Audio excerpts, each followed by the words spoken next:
Yo. Welcome into the ChrisBeCappinn show, man. Today is July the 16th. 2 WNBA games for today. We'll get through it. Hopefully it's a quick video. Not gonna lie to you guys. I spent more time probably trying to find angles that I really felt confident in betting these games than probably the game's gonna last, honestly. I feel like I've been like handicapping these games forever, man. But it is what it is. As far as yesterday goes, it was a very solid day yesterday. The Indiana team total under 84.5 is what I left you guys with as far as like my strongest look yesterday, and that was a winner. The Valkyries defense is just so good, especially when they get time to prepare for opponents. Like having 3 days rest, I knew it was the end of the road trip, but I didn't care. You saw Indiana really struggle after scoring 100 plus points, against the Aces a couple games before. Well, a game before. So that got there. But outside of that, I left you guys with Aaliyah Boston under her 9.5 boards. That was a winner. Caitlin Clark under her 6.5 assists. She finished with 6. The Sparks plus the points. That was a winner. They lost by 9. So 11.5 was good. Sparks Minnesota over 181.5. That was another winner. And Chicago yesterday against the Storm. Told you guys, Storm a fake good team on the road, man. They're terrible. Chicago minus 2.5 was a winner as well yesterday. So 6-0 sweep yesterday. I ended up going 3-0. I took Indiana team total under, which I left on the screen. And then I caught the Minnesota and Sparks game, third quarter over 44.5. And I also took some 45.5 as well. And that was the easiest winner outside of the list on the day. That was the easiest winner that I probably could have made yesterday with both teams. I think they were combined like 1 for 21 in the first half, shooting a 3. And I just knew it was going to bounce back. Too good of offensive teams, and Sparks too bad on defense. So, it's a very successful day today. Don't want to give it all back today. But let's jump into it, man. Hopefully you guys found some ways to make some money yesterday as well. Let's jump into it. So we start off with Jackson, AI Sports and Betting Tools, linked in the description of the video. For today's video, for today's prompt, I asked Jackson about player props. So I asked Jackson to analyze the WNBA slate to identify the highest value opportunity for player props, focus on lines that show a significant discrepancy against 5-game rolling averages, tracking changes in usage rate due to injuries or favorable defensive matchups, specifically targeting matchups and points, rebounds, or assists, provide the data, underlying metrics, and the reasoning for each recommendation.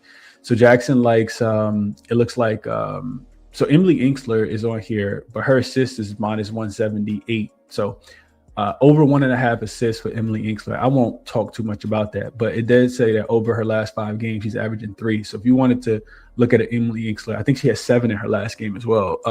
There's something she's been doing a little bit more point forward as of late.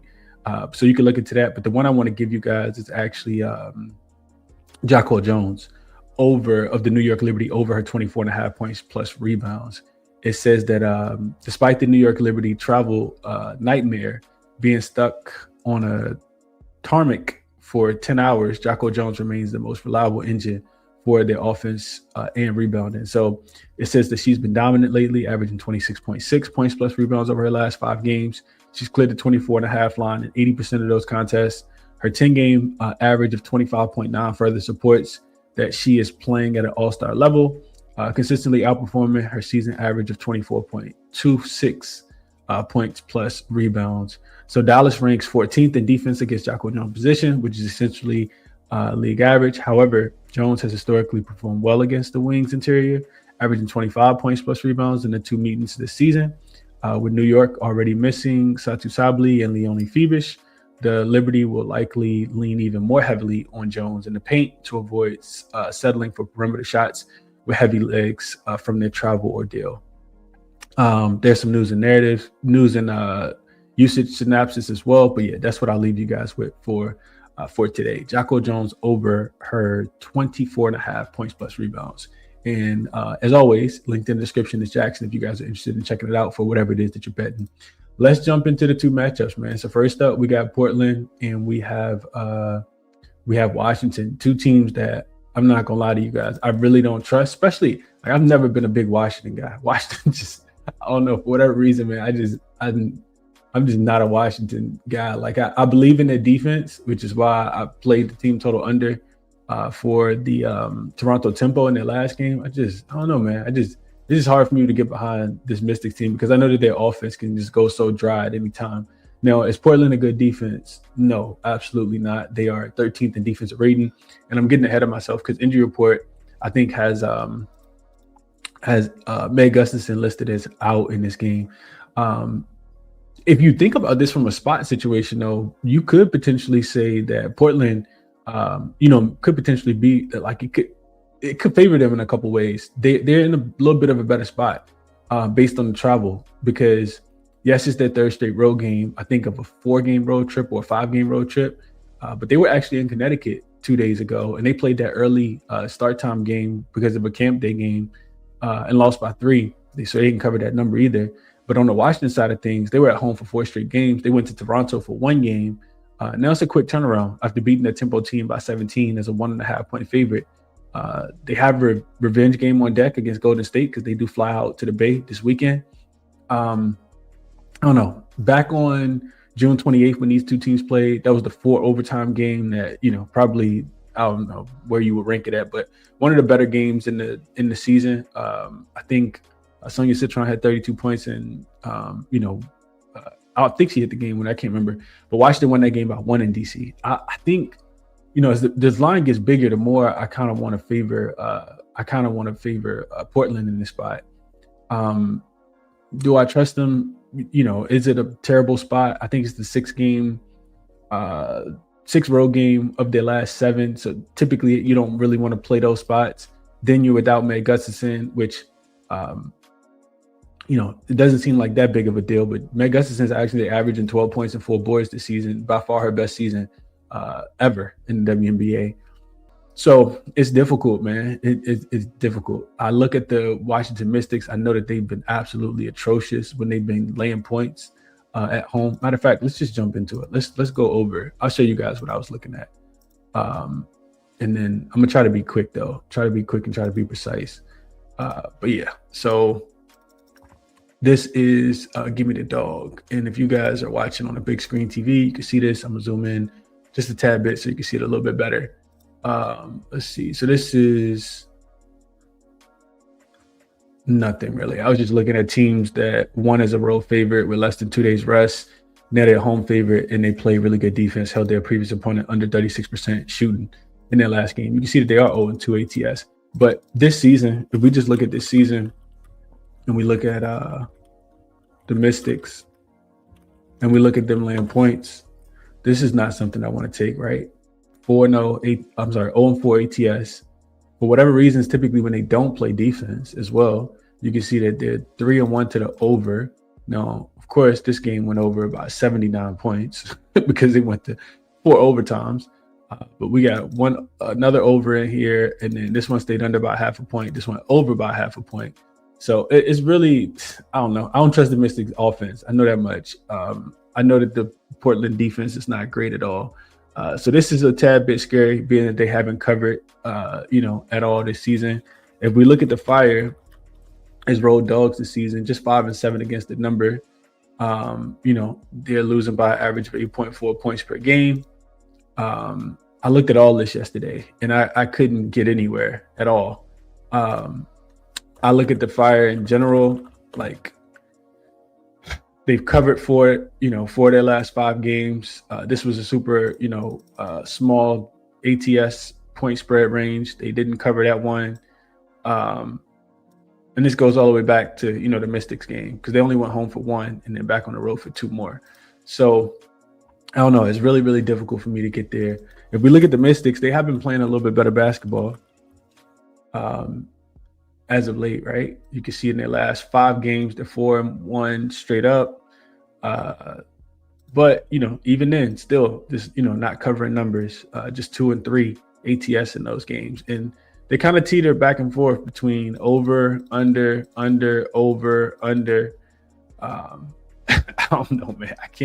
I just can't get here with anything in this game as far as like side and spread goes. All right, so let's stop sharing that. From a player prop perspective, if we go over to Outlier, and then I'll go back and talk about first half. But if from a player prop perspective, like Kiki and Shakira Austin are almost like the same prototype type player, in my opinion. Both of them are going to be listed, super high in this game because Portland is one of the worst interior defenses in the WNBA. You can see that they give up the third most points. They bottom 5 in rebounds allowed as well. So if I'm betting on Kiki today, I do think that her points at 15.5 is a really good look. She's coming off a good game though, so typically, you don't want to buy high on Kiki, and I feel like this is high because she's only over this line in 37% of her games. But if we look at the matchup that they played early this season, she killed them in the paint. 27 points. Kiki got whatever it is that she wanted. And I think Shakira Austin, like, it's hard for me to just pick one of the two. Both of their rebounds, I think, are live in this game as well. Like, they just play so similar, in my opinion, as far as where they score the basketball and the impact that they have on the game. But Kiki, again, her rebounds, 14, 13 her last two games. So it's still a buy high spot. She's only averaging 9.4. But again, this is one of the worst rebounding teams in the WNBA. So I'm not sure what I'll do there. On the opposite side of things, if I'm looking at anything, I think Carla was in a pretty good spot. Carla Lake. She's listed at, I think, 14.5 points and then 5.5 assists. I think was her number. Let's see. Yeah, 14.5 points is her number. You can see that she's coming off an 18-point game here. Against Washington, she had 32. So for whatever reason, they couldn't stop her, even though Washington is the third best defense as far as points allowed per game. And initially, I wanted to fade her, but just how she's been playing recently has been really, really good. If you go look at, just her last few games, she's kind of hooping. You look at her points and assists. I looked at her assists in general too. But yeah, you kind of you filter out these games. You can see that she's about 55% to the over on this 20.5 points and assist line. I thought this was higher. I thought it was higher. But if we look at her, so 21.1 is what she's averaging. We look at her last 10, that goes up to 22.9. You can see that she's been kind of killing over her last few games. This is 3, 4, 5 of her last 6, 7 of her last 9. She's over, and she did it, in this Washington game, 32 points and 9 assists. So her assist prop in general was something that I wanted to fade because Washington doesn't give up a ton of assists, but her potentials was too high. Like, she's averaging 16, 17, 15, 14 over her last, handful of games. So I don't necessarily want to fade her. I know Washington plays super slow, so it's hard for me to get to over. I'm just kind of giving you guys my thought process. The last thing I'll mention on that game before I transition to the next one, and then we'll go to probably the game of the day, is first half. So Portland's not a great defensive team at all, but they have struggled to score in the first half. 13-9 to the under are Portland in the first half. And then Washington, of course, 16-4 to the first half under. So their offense, for whatever reason, comes out super slow, super dry. They don't score a ton of points early, and then they, pick it up late. So first half under, I guess that would be something that's on the list. I actually had a system for the full game over that was 17-5, 77%. And it really was a fade of road dogs playing 6 of their last 7 games on the road. So probably won't get to anything in that game at all. Just not a game that I feel super confident in. Sometimes those are the ones that actually end up cashing. So I doubt I play anything in that game though. Next one is the New York Liberty and the Dallas Wings. So line in this one sitting at 1.5, I think actually it's up to 2 now, but it opened, at least what I saw was 1.5. Let's see. Yeah, 1.5, 2, even 2.5 on DraftKings, and 175.5 total. Total's actually up to 177.5. And this one, you have Leonie Phoebus listed as out, and Satu Sabli will continue to miss time as well. And then on the Dallas side of things, Haley Jones is out, and then Alana Smith is out, which they haven't really been using her because Jessica Shepard's been so great this season. And then Leah Roof has actually been balling too. She's coming off a double-double against Chicago in their last game. So New York is a really good team, but they've really struggled to put it together lately. They are losers of 4 straight after beating the Las Vegas Aces in the Commissioner's Cup, and then following it up with a win against Minnesota. They've lost, I think, 7 of their last 9, I think it was. I was looking at it. I didn't write it down. So New York is kind of free falling right now. Do you catch the falling knife with the New York Liberty, and can they beat this Dallas Wings team? they have all the motivation in the world.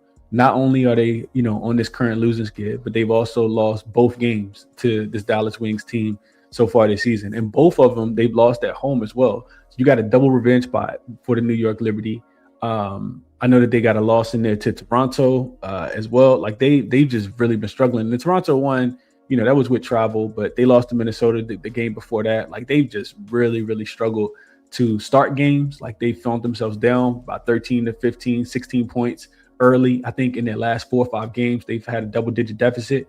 And for Dallas, this is the second game back home after, beating Chicago in that game, but not covering. And they've won 5 in a row now, I think it is, this Dallas Wings team. And Dallas is, if you look at the standings, I had to go check this out. Dallas is actually better in the standings than this New York Liberty team. So it's interesting. And it brings about a lot of interesting queries as well, which is what took me so long to kind of get through this game, because there's a lot of different ways I was looking. This Dallas team is 16-8 on the season, so 66% win percentage, 67% win percentage, whereas the New York Liberty are 13-11, so 54% win percentage. And again, New York has lost 7 of their last 10. Dallas has actually won 7 of their last 10. So two teams kind of going in opposite directions. I would like to take the New York Liberty to get the job done in this game, but I would also like to have Leone Fevich as a part of that. I was looking through it, and the Liberty this season, when Fevich has played, they're plus 7.8 in point differential in the advanced metrics. And then when Leone Fevich doesn't play, they're minus 1.7. So almost a minus 2 points, which is right where this point spread is. Dallas has been pretty good at home as well. And I don't know, something just tells me, like, as much as I would like to take the Liberty, maybe Dallas just matches up really, really well with this team. And it's hard for me to want to fade Dallas at home.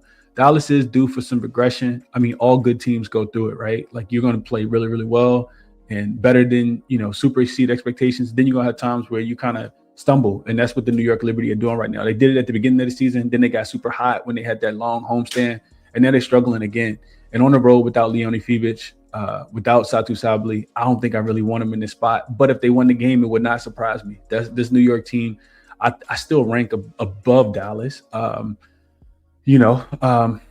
Ultimately, where I kind of came to, and I know I haven't talked to the total, I'll talk about that in just a second, but kind of staying with the spread, I kind of think you get the best version of the New York Liberty early in this game. And that's not easy to say that they're going to win. But I think, just with Dallas is a team that plays a lot better in the second half for whatever reason. Not that New York plays super great, but you do have a New York team that's off 3 straight losses. You do have them off 3 days rest. And I kind of feel like you'll get your best shot from them. Dallas, for whatever reason, is by far a better second half team than first half team. We've seen them had to come back from down double digits to the tempo, down double digits to they started that game off against Minnesota really, really slow as well. So they really struggled in the first half. So first half under or New York first half ATS, I think, is what my gut tells me in this game. New York should come out with some desperation. And as far as the total goes, now we'll talk a little bit about the total. I bet the last one under. I don't know if you guys remember that. I think it was 178.5 or something like that. And it's about where it is now as well. I was looking at this total yesterday and I was like, man, I hope it continues to go up because I do like under. I think even without Leone Fevich, I think you get a very good effort from the New York Liberty on the defensive side of things. A lot of systems I had said take under as well. I looked at the Liberty when they were coming off 3 straight losses. This dates all the way back to 2022, and then 9-2 to the under if they're coming off 3 straight losses. So, as a franchise, they typically lock in, buckle down on the defensive end. I would love to have Leone Fevich to be a part of that. I looked at teams that are coming off double in-season revenge, and then they're a road dog with a short line. Those games typically go under about 60% of the time, stay under by about 7.5 points. I looked at teams that are on a current 3-game losing streak versus opponents that are on a current 3-game winning streak, and you have a very short line in that game. Those games typically stay under about 4.5 points. Same thing for a 2-game losing streak and 2-game winning streaks and road dogs in that spot as well.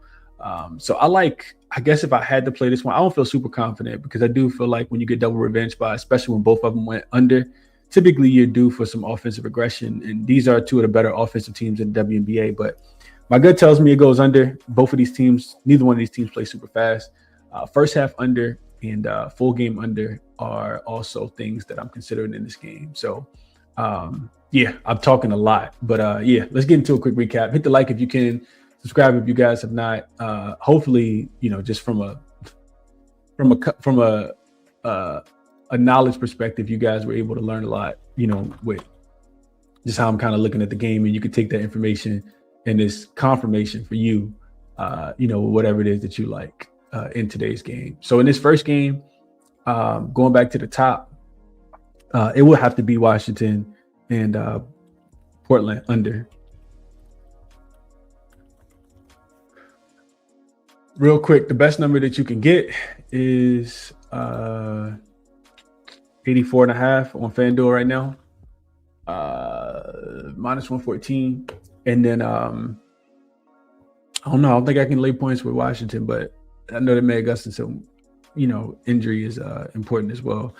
Carla Late, I'm not going to add it here, but Carla Late over her points and assists, even though Washington plays super slow.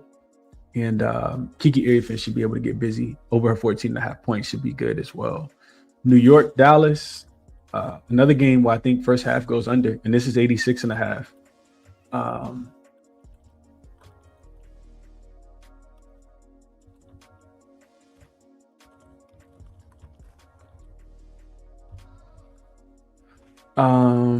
And if I'm betting the full game over full game total, I do think it's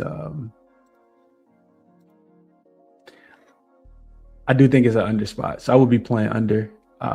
As far as first half, you can get New York first half +1 on Caesars at minus 105. It looks like that's the best number that I see based on the Odds Jam screen currently. And then Jacquel Jones look makes a lot of sense as well. If the Liberty are going to win this game, they have to go to their strengths. Jacquel Jones is a big that likes to shoot a bunch of threes and play on a perimeter at times, but if she goes down low, she should be able to abuse Jessica Shepard. Now, on the opposite side of things, New York is kind of soft in the middle as well because they just don't do a good job protecting the paint. Not that they don't have the defenders, they just don't do a good job protecting the paint, and that's why Jessica Shepard was able to get a triple-double in that last game, and why Dallas has been able to have some success against this New York Liberty team in the first two games that were played, in Barclays. So I don't know, man. It's a tough card today. I'll tell you guys that.